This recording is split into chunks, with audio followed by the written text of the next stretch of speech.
اللہ کی یاد، لا الہ الا انت سبحانک انی کنت من الظالمین، سورۃ الانبیاء میں آیا، اور اللہ تعالیٰ نے فرمایا سورہ الصفات میں کہ اگر یونس اس دعا کے ساتھ ہمیں یاد نہ کرتا، ہائے ہائے، تو پھر اسی دن مچھلی کے پیٹ سے نکالا جاتا جس دن کے مردے نکالے جائیں گے، یعنی قیامت تک، یعنی وہ مچھلی یونس کی قبر بن جاتی اگر وہ یہ دعا نہ کرتا۔ اس سے کئی رزلٹ نکلے۔ ایک تو رزلٹ یہ نکلا کہ یہ دعا اللہ کو اتنی محبوب ہے کہ وہ اللہ جس کا جلال اتنا ہے کہ وہ اپنے پیغمبر کو بھی کہہ رہا ہے کہ تو نے قیامت والے دن ہی نکلنا تھا، کہ مجھے اتنا غصہ ہے تیرے اوپر، گناہ کے اوپر نہیں، لغزش کے اوپر، وہ غصہ بھی ٹھنڈا ہو گیا۔ اس لیے میں کہتا ہوں سب سے بیسٹ استغفار جو آئے ہیں ان میں سے ایک لا الہ الا انت سبحانک انی کنت من الظالمین ہے، اور جامعہ ترمذی میں حدیث ہے جو شخص بھی یونس کی دعا کے ساتھ اللہ کی طرف متوجہ ہوا اللہ اسے محروم نہیں لوٹائے گا۔ یہ اسماء اعظم میں سے ہے، اور قرآن میں بھی آیا کذالک ننجی المؤمنین، مومنین کو بھی ہم نجات دیں گے جو یہ یونس کی طرح دعا مانگے گا۔ یہ تو قرآن میں بھی ذکر ہے۔ لا اچھا اس کی دیکھیں ترجمہ کتنا پیارا ہے، لا الہ الا انت، کوئی معبود نہیں سوائے تیرے، سبحانک، اللہ تو تو غلطیوں سے پاک ہے، انی کنت من الظالمین، میں تو انسان ہوں، غلطیاں کروں گا۔ یار اس سے بہتر انداز ہو سکتا ہے کہ یا اللہ تو تو غلطی اس لیے نہیں کرتا کہ تو تو پاک ہے، تو پاک تو صرف تو ہے، مخلوق تو اس لیول پہ پاک ہو ہی نہیں سکتی، اس لیے ورنہ تو ہم مخلوق کو بھی سبحان پیغمبروں کے ساتھ بھی لگا رہے ہوتے ہیں۔ انسان جتنا بھی پرفیکٹ ہو پاک نہیں ہو سکتا۔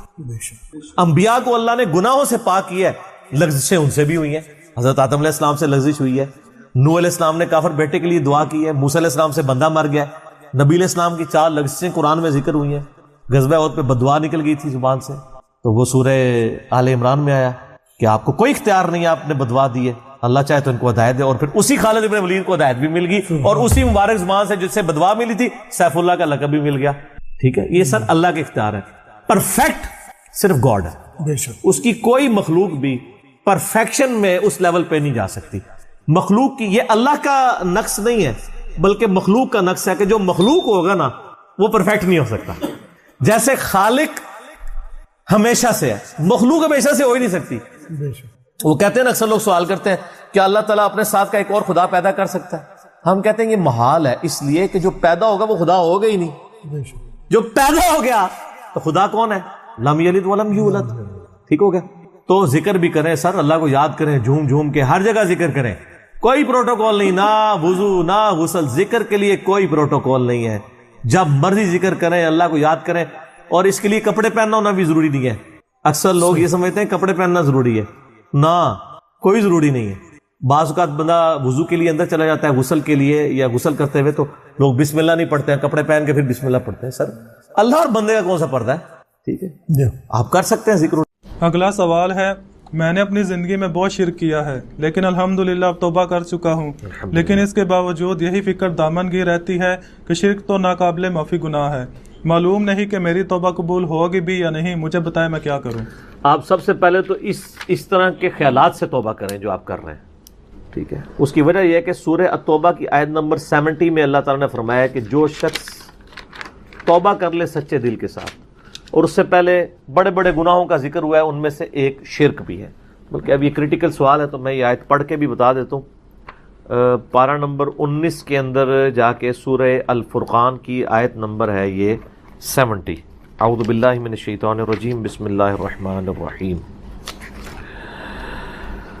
ہاں جی یہ آ گیا، والذین لا يدعون مع اللہ الہا آخر، یعنی اللہ تعالیٰ اہل ایمان کی نشانی بتا رہا ہے کہ وہ ایسے لوگ ہیں کہ وہ اللہ کے ساتھ کسی اور کو الہ کے طور پر نہیں پکارتے، ولا یقتلون النفس التي حرم اللہ الا بالحق، اور کسی جان کو ناحق قتل نہیں کرتے۔ ہاں بفتوی شریعت والا معاملہ علیحدہ ہے، یعنی قتل کے بدلے قتل، وہ بھی گورنمنٹ کا جوڈیشری کا کام ہے، آپ نے خود نہیں کرنا۔ ولا یزنون، نہ زنا کرتے ہیں۔ ومن یفعل ذلک یلقى اثاما، جو کوئی یہ 3 گناہ کرے گا ان قریب ان کا عذاب چکھ لے گا۔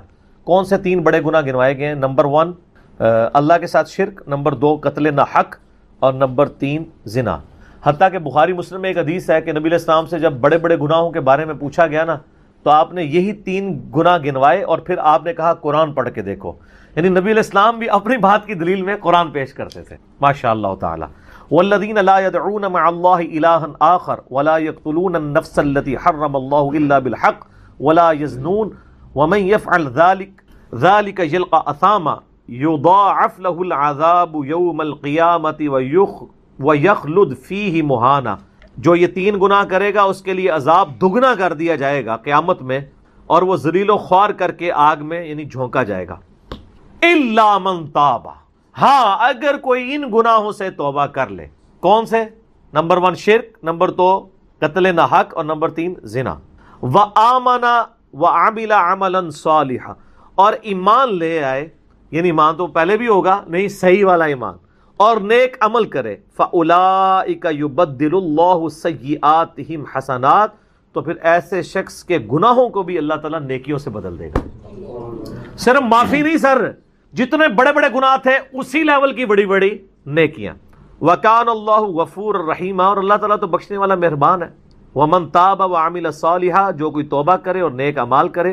فَإِنَّهُ يَتُوبُ إِلَى اللَّهِ مَتَابًا، تو اللہ تعالیٰ کہتا ہے کہ میرے ذمے ہے اس کی توبہ کو قبول کرنا. یعنی اللہ تعالیٰ نے اپنے اوپر خود سے واجب کیا، حالانکہ اللہ تعالیٰ کسی چیز کا پابند نہیں ہے کہ جو میری طرف رجوع لائے گا میں اسے ضرور معاف کروں. تو اگر کسی شخص کو اس طرح کا وہم آتا ہے نا، اور یہ وہم اس لیے بھی آ رہا ہوتا ہے، بعض اوقات لوگ یعنی اس کا ترجمہ کرتے ہوئے بالکل لفظی ترجمہ کر رہے ہوتے ہیں. قرآن حکیم کی آیات چونکہ پورے کانٹیکسٹ کے ساتھ ہوتی ہیں، بیک گراؤنڈ میں آیات نازل ہوئی ہوتی ہیں، لہٰذا میں جب بھی ان آیات کا ترجمہ کرتا ہوں نا، جب اسپیسیفکلی شرک کو ایڈریس کر رہا ہوتا ہوں، میرا لیکچر نمبر ہے مسئلہ نمبر 3 دعا صرف اللہ ہی سے، اور سچ پیپر بھی ہے اس کے اوپر.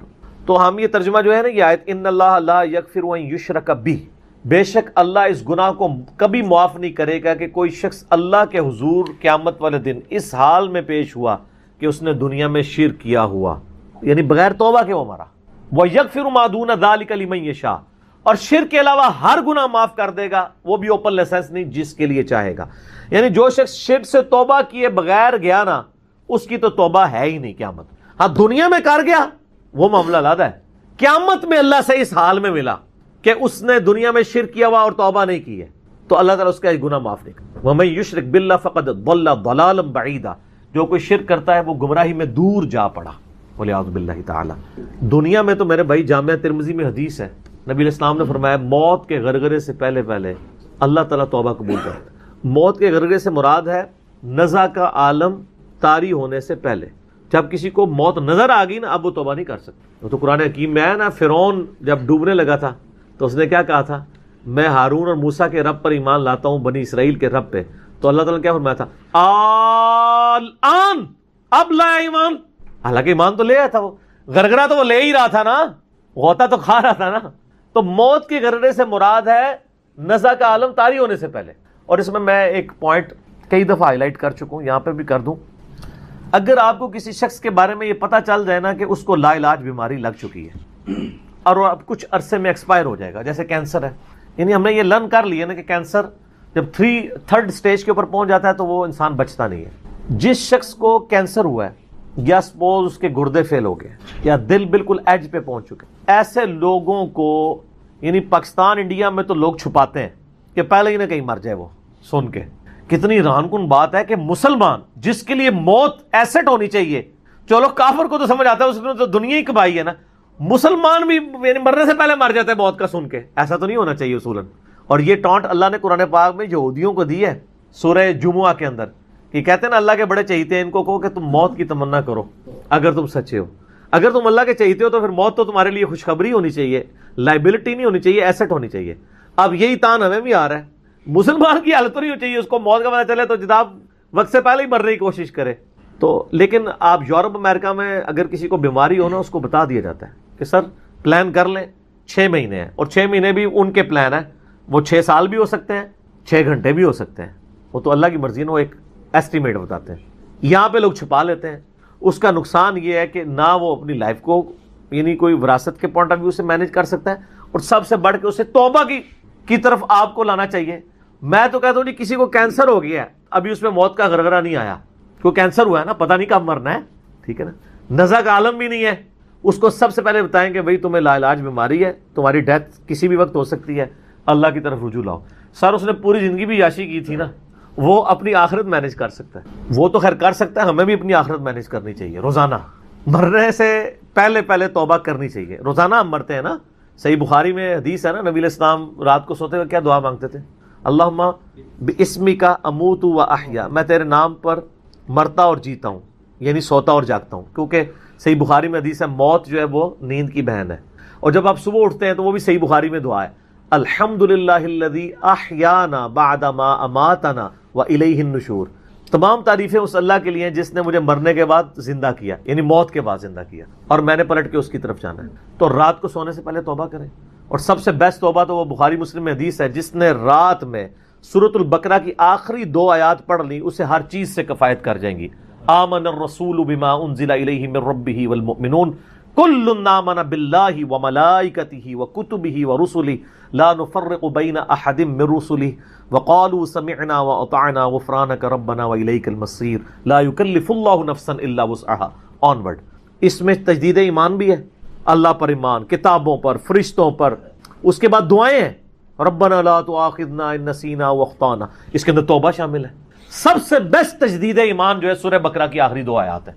اور یہ ہمارے وظیفے میں ہم نے بلو کارڈ کے اوپر بھی لکھا ہے کہ نبی علیہ السلام نے فرمایا, اور یہ حدیث بخاری مسلم دونوں میں, جو شخص رات کو سونے سے پہلے سورۃ البقرہ کی آخری 2 آیات پڑھ لے, اس میں جو کچھ اللہ سے مانگا ہے وہ اس کو دے دیا جائے گا. یہ بھی الفاظ ہیں.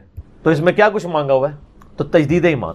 پھر صحیح بخاری میں حدیث ہے کہ نبی علیہ السلام فرمایا جو صبح یقین کے ساتھ ایک دفعہ پڑھ لے سید الاستغفار, اور شام سے پہلے اگر مر گیا سیدھا جنت میں جائے گا. اور اگر شام کو پڑھ لیا پورے یقین کے ساتھ, یقین سے مراد ہے کہ باقی توبہ کا اس کا ارادہ ہوا, صبح سے پہلے مر گیا سیدھا جنت میں. اللہم انت ربی لا الہ الا انت خلقتنی وانا عبدک وانا علی عہدک ووعدک ما استطعت اعوذ بک من شر ما صنعت ابوء لک بنعمتک علی وابوء بذنبی فاغفر لی فانہ لا یغفر الذنوب الا انت.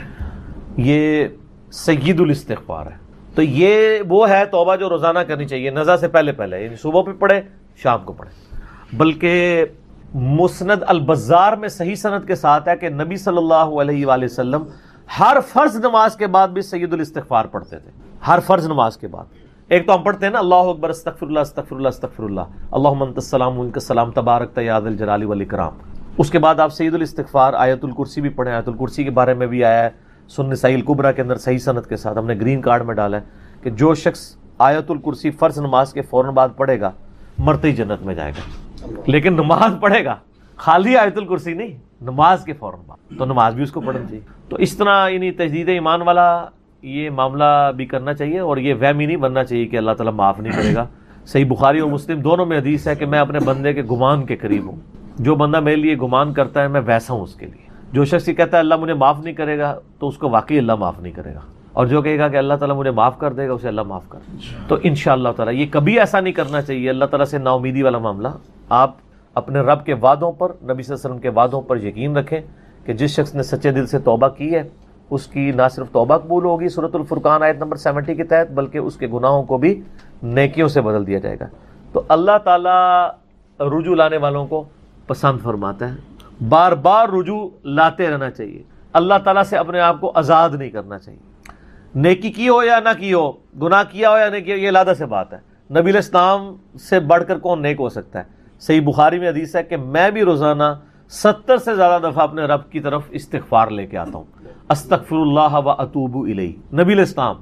اور یہ 70 کا عدد آپ نے کثرت کے لیے بولا ہے. عربی میں 70 کا مطلب 70 ڈیجٹ نہیں ہوتا.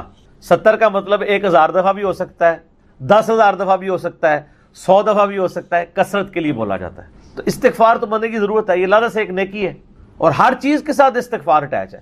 آپ دیکھیں کہ محفل سے اٹھنے کی جو دعا ہے اس میں استغفار ہے, سبحانک اللہم و بحمدک اشہد ان لا الہ الا انت استغفرک و اتوب الیک. سنن نسائی میں حدیث ہے. پھر سنن نسائی الکبریٰ میں حدیث ہے کہ نبی علیہ السلام وضو کے بعد بھی یہ دعا پڑھتے تھے, سبحانک اللہم و بحمدک اشہد ان لا الہ الا انت استغفرک و اتوب الیک. اور فرمایا یہ پڑھ لو تو یہ اللہ تعالیٰ قیامت کے دن تک کے لیے اس کو سنبھال کے رکھ دے گا, تمہیں اس کے عوض نیکیاں ملیں گی. ٹھیک ہے نا. تو رجوع اللہ, استغفار, ہر وقت اللہ کی طرف رجوع لاتے رہنا چاہیے. اور سب سے بیسٹ یہ ہے کہ نماز کے تشہد کی آخری جو دعائیں والا پورشن ہے نا اس میں استغفار مانگیں, کیونکہ صحیح بخاری میں حدیث ہے جب درود شریف تشہد میں پڑھ چکو اس کے بعد جو چاہو اپنے رب سے مانگو. سجدوں میں بھی مانگیں. صحیح مسلم میں حدیث ہے سجدے میں انسان اپنے رب کے سب سے زیادہ قریب ہوتا ہے. تم خوب رب سے دعائیں مانگا کرو, اور نبی علیہ السلام نے دعا بھی سکھا دی ہے. بخاری اور مسلم دونوں میں ہے کہ نبی علیہ السلام رکوع اور سجدے میں پڑھتے تھے سبحانک اللہم و بحمدک اللہم اغفر لی. یہ ہمارے وہ اذکار میں لکھا نا سبحانک اللہم و بحمدک اللہم اغفر لی, تو اس میں دعا ہی ہے نا. پھر 2 سجدوں کے درمیان میں رب اغفر لی رب اغفر لی ہے. سر استغفار تو ہر جگہ ہی چل رہا ہوتا ہے. تو اللہ کی طرف رجوع لائے اور اللہ سے امید رکھیں. دنیا میں کسی نے توبہ کر لی تو موجہ ہی موجہ, یہ آخرت کے لیے معاملہ ہے. تو شرک, یار آپ نے کیا شرک کیا ہوگا جو صحابہ کرام نے قبول ایمان سے پہلے کیا ہے.